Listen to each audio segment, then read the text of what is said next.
Let your breath slow. Let the day fall away piece by piece until there is nothing left but this moment, this quiet, and the sound of a story beginning. Tonight we follow an old toad sage down roads that were never straight, through villages that had seen too much rain, through decades of mistakes and laughter and love and loss, in pursuit of something he could never quite name, but refused to stop looking for. His name was Jiraiya.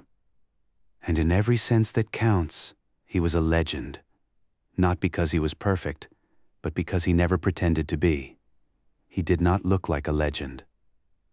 He was loud where legends are supposed to be silent, silly where they are supposed to be stern, and stubbornly, almost aggressively human where they are supposed to be above all that. He wrote romance novels. He peeked over bathhouse walls. He laughed too hard at his own jokes and got misty-eyed at moments he would never admit moved him. He was vain about his hair and careless about everything else. But beneath all of that, beneath the bluster and the comedy and the performance of a man who had decided long ago that life was too short to be taken entirely seriously, lived one of the bravest hearts the ninja world had ever produced. Long before Naruto existed, before the Nine Tails attack, before the wars that would reshape the nations, Jiraiya was young. He had two teammates, Tsunade, who was fierce and brilliant and hid her grief behind a gambler's bravado, and Orochimaru, who was the most talented of them and knew it, and who even then moved through the world with a stillness that was difficult to read. The three of them trained under the third Hokage, Hiruzen Sarutobi, a man patient enough to see something in each of them worth cultivating. They were imperfect students. Orochimaru was too cold, too hungry for knowledge that had no stopping point. Tsunade was too reckless, too willing to put herself in the path of things that frightened her. And Jiraiya was too easily distracted, too quick to fall into the warm current of being liked rather than doing the harder work of being good. But he had something the others did not. Something that is easy to overlook when you are cataloging a person's weaknesses. Jiraiya believed in people.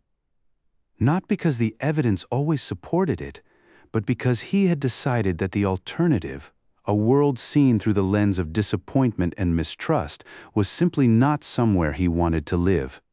That belief would eventually save lives. First, it would break his heart. Because Orochimaru, the brilliant and frightening teammate he had known since childhood, slipped beyond the reach of what Jiraiya could pull him back from. They were rivals, yes, and sometimes adversaries, but Jiraiya had never stopped believing that somewhere inside Orochimaru was a person who could choose differently. He was wrong. And the grief of that, of watching someone you grew up with become something you no longer recognize, is the kind that stays quiet for years and then speaks loudly when you least expect it.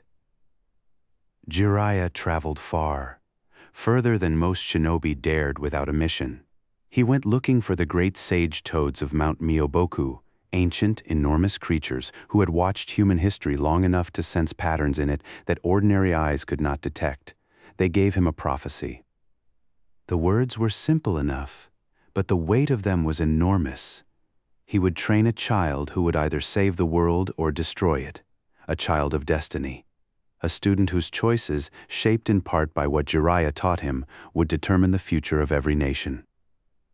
A sensible man might have put the prophecy aside and gotten on with his life.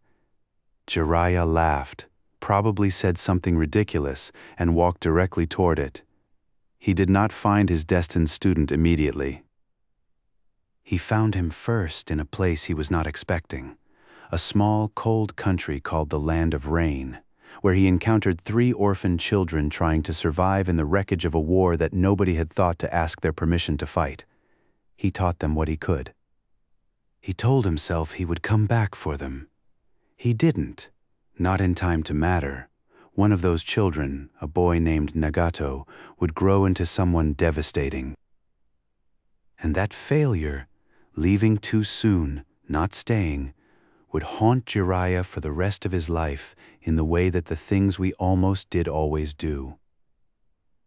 When Naruto Uzumaki came into Jiraiya's life, it was not a graceful arrival.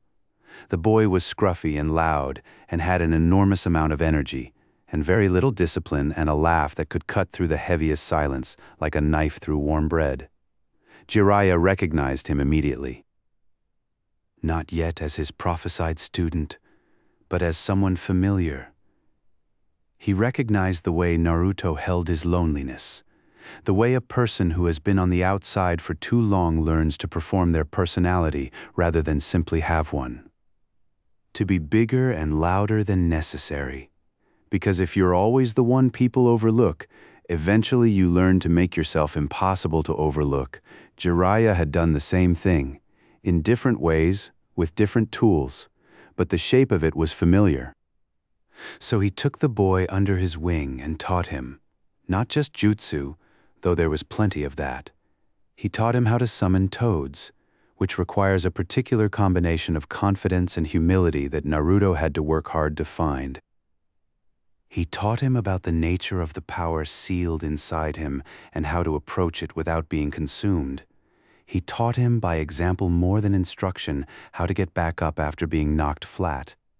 And somewhere in the middle of all of it, he found himself caring about this impossible child in a way he had not expected and could not entirely explain. There was another student Jiraiya had shaped years earlier, and the comparison was not comfortable. Minato Namikaze had been exceptional in every measurable way, calm, precise, impossibly talented. The kind of student that makes a teacher feel as though they did something right. Jiraiya had loved him the way teachers love the students who grow into something beyond what you imagined for them. Minato was gone now, taken by the night the Nine Tails attacked the village, trading his life to seal the beast inside his own newborn son. That son was Naruto. Jiraiya understood the weight of that when he really let himself feel it, that the boy he was now training carried inside him the remnant of the event that had taken the person Jiraiya had loved like a son, the chain of it. The way loss and love and responsibility weave together across generations until you can no longer tell them apart.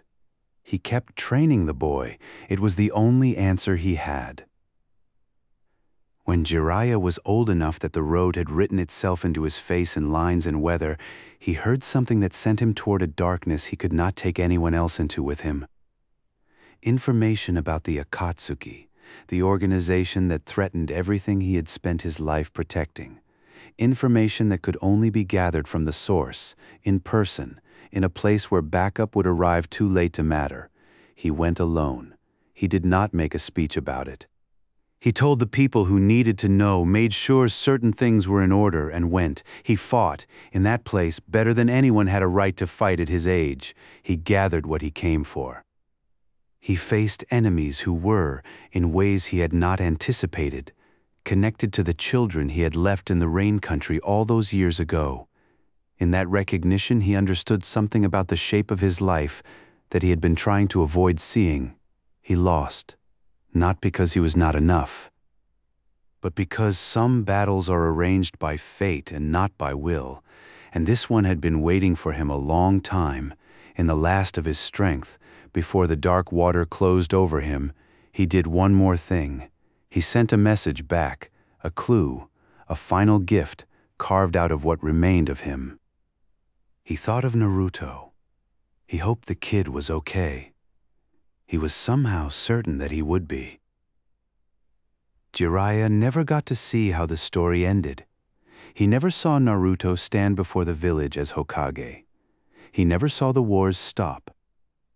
He never saw the children who came after, growing up in a world that was safer, imperfectly, incompletely, but genuinely safer because of choices he had made and things he had taught.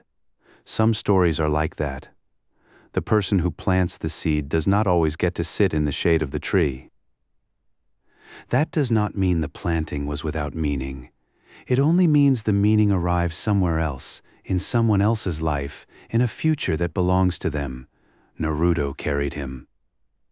Not as a ghost, not as a burden, but as a shape, the shape of someone who had believed in him completely, who had told him in 100 ways, both spoken and unspoken, that he was worth something, that the world was worth fighting for, that a person could be ridiculous and flawed and still do something that mattered.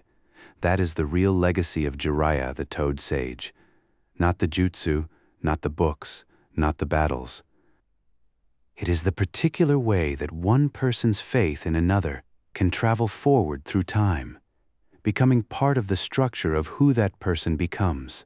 As you close your eyes and let the night take you, carry that gently with you.